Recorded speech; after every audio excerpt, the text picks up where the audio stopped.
বিশ্বকাপ মানেই উত্তেজনা, বিশ্বকাপ মানেই জল্পনা কল্পনা। আর যখন কথা হয় ডিফেন্ডিং চ্যাম্পিয়ন আর্জেন্টিনাকে নিয়ে, তখন সেই উত্তেজনা কয়েক গুণ বেড়ে যায়।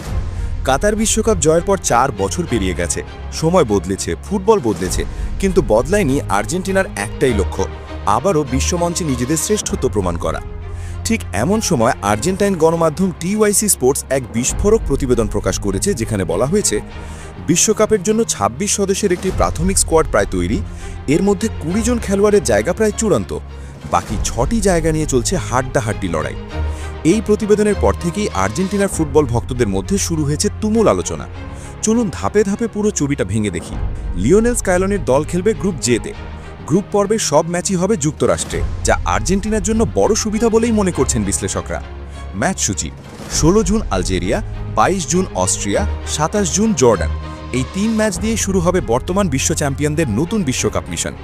গোলরক্ষক বিভাগ: মার্টিনেজি অবিচল ১ নম্বর। বিশ্বকাপ আর এমিলিয়ানো ডিবু মার্টিনেজ, এই নাম দুটো এখন অবিচ্ছেদ্য।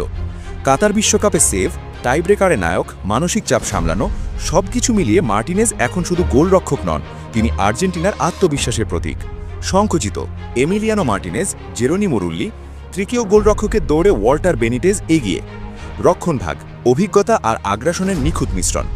স্ক্যালোনির আর্জেন্টিনার সবচেয়ে বড় শক্তিগুলোর একটি হল ডিফেন্সের স্থিতিশীলতা। যোগ্য ডিফেন্ডাররা Nahuel Molina, Gonzalo Montiel, Cristian Romero, Nicolas Otamendi, Lisandro Martinez, Nicolas Tagliafico.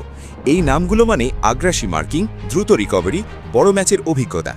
শেষ মুহূর্তের লড়াই: রক্ষণভাগের শেষ কয়েকটি জায়গা নিয়ে চলছে তুমুল প্রতিযোগিতা। Juan Foyth, Leonardo বালের্দি, Facundo Medina, Marcos Senesi.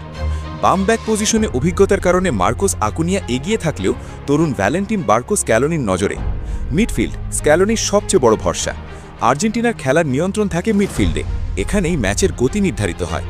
যোগ্য মিডফিল্ডাররা Rodrigo De Paul, Leandro Paredes, Enzo Fernandez, Alexis Mac Allister, Giovani Lo Celso. এই ৫ জন মানেই প্রেসিং, পাসিং, গেম কন্ট্রোল।